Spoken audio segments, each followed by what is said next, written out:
Show me.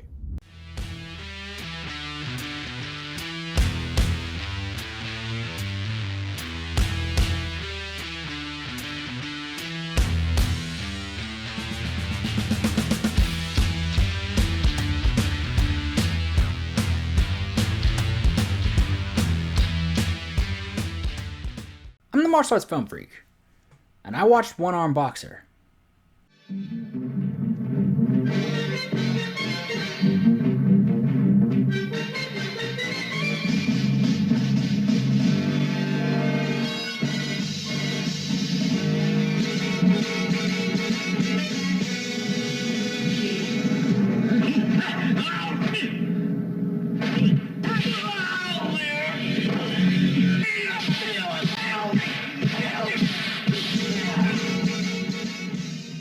One-Armed Boxer is a 1972 film directed and written by Wang Yu, starring Wang Yu, and then just a whole lot of people, lots of martial artists, lots of stunt guys. Ye Tian, Sin Tang, Fei Lung, Chung Kui Chang. I'm gonna stop there, there's just a lot. It's everybody, not everybody, but it's a lot.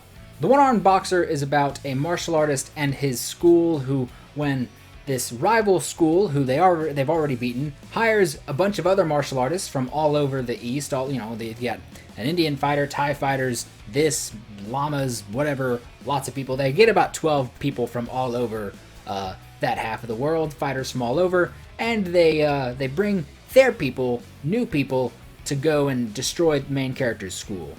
And the main character got to get revenge. Oh, and also when they destroy his school and kill all of his people, almost all of his people, they take his arm. Because they did. Now, while the story is, I guess it's your basic sort of kung fu movie of the era. You've seen the same exact story in even just another Wang Yu movie, The One-Armed Swordsman, another movie where he plays a character with one arm.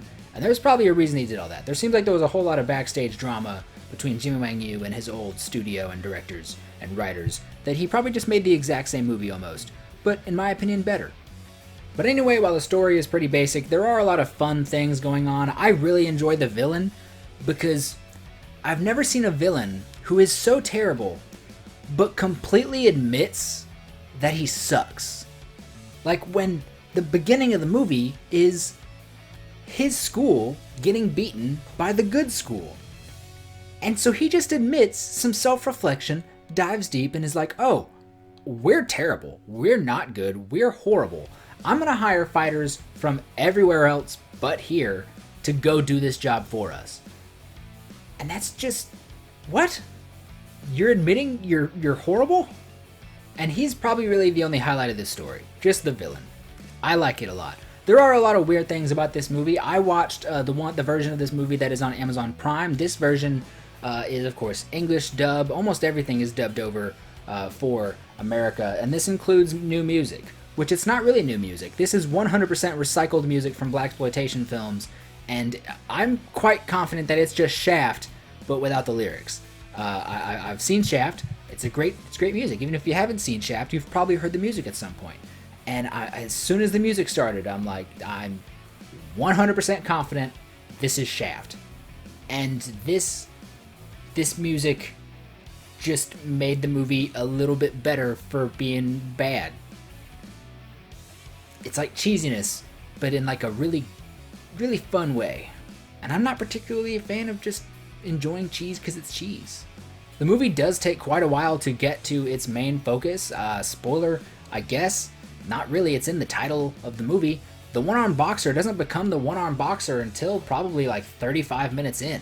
You compare that to something like The One-Armed Swordsman, a Wang Yu movie, where he becomes the One-Armed Swordsman 6 minutes in, 8 minutes in. This movie took its time. I mean, there's a lot of action leading up to it, but the movie's called The One-Armed Boxer. Give me a One-Armed Boxer. Jumping to the action, and I have to throw some praise to Wang Yu. When I did my review for, and I have to give him my praise. The motherfucker's 90 now. He don't need my praise. He's good.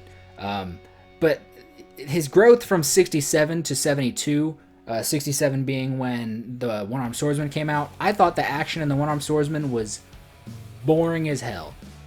It's a fine movie, boring as shit.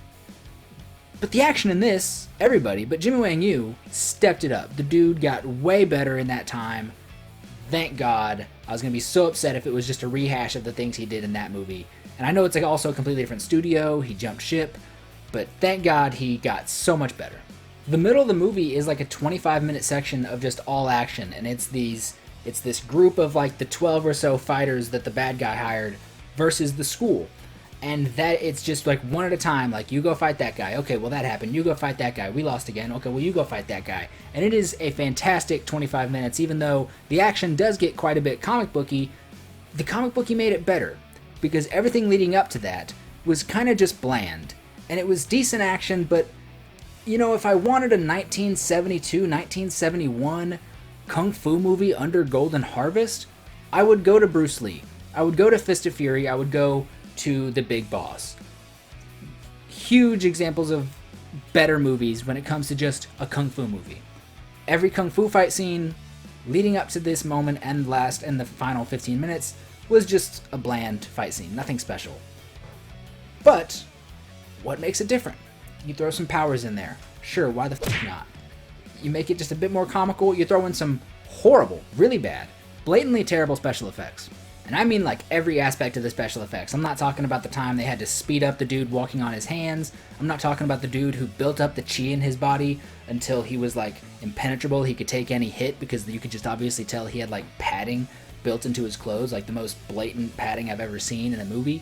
But special effects down to the Indian character was just so obviously, and it's like I can't believe this is my first time coming across a Chinese movie with brown face. I'm sure I've seen it before, but this is the time I remember it. The Indian character was just a Chinese dude with brown makeup on. That's all it was. Yep, that was pretty jarring. And even through that middle fight scene, I was still not really that high on this movie, and it was really the final moments of the film that took it home for me, because again, I'm sitting there almost through the entirety of the movie thinking, alright, this is fine, it's nothing special, I don't see any reason to really go crazy for this.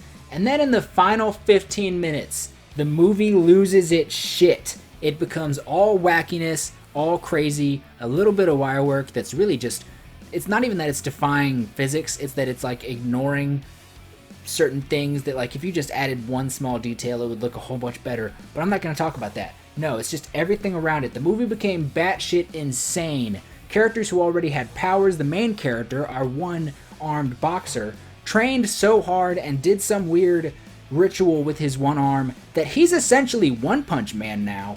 The final 15 minutes of this movie is glorious. There's also a moment within this final 15 minutes that I had to pause the movie because I could not stop laughing. Something about the bouncing on the one hand, on the one finger, and then just the villain looking down at this happening. And again, the villain admitting, holy shit, I suck. And just delivering this line going, like, just saying this. He can balance on one finger. Amazing. Something about that whole scenario broke something in me. And I was just laughing for about 10 minutes straight. And it was fantastic. In the end, all that considered, a basic kung fu story with a really fun villain and almost really nothing else going for it. The Shaft music, which again is part of what made me laugh.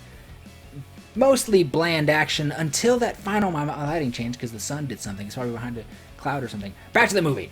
The movie perfectly goes from being kind of bland, it's okay, and then in the final 15 minutes evolving into exactly what it needs to be. I loved it so much. Just 4.5 weird finger hops out of 5. It's so fun. It's so great. Not everything up to the 15 minutes. Just this final 15 minutes made the whole movie worth it. I enjoyed it so much at that point. It's so fun. What did you think of One-Armed Boxer, directed by Jimmy Wang Yu, starring Jimmy Wang Yu? It's amazing. Amazing. I mean, it's not perfect, and I don't know if I'll ever watch it again. But god damn it, I had fun. Tell me your thoughts in the comment section down below. What did you think of the one-armed boxer, or one-armed boxer? It doesn't have a the. Drop the the. Drop the the. Tell me your favorite Jimmy Wang Yu movie. Should I watch the sequel? I probably will. I was going to, actually, just after I watched this one, and it was not available for me to watch. I had to pay for it, and I didn't want to. Tell me your thoughts on the sequel in the comment section down below. Don't forget to like, share, and subscribe. Also, don't forget that there is now a Martial Arts Film Freak Facebook page. Head over there, like some stuff, comment on stuff, talk to people about your favorite martial arts films. Thank you so much for watching, and have a good day.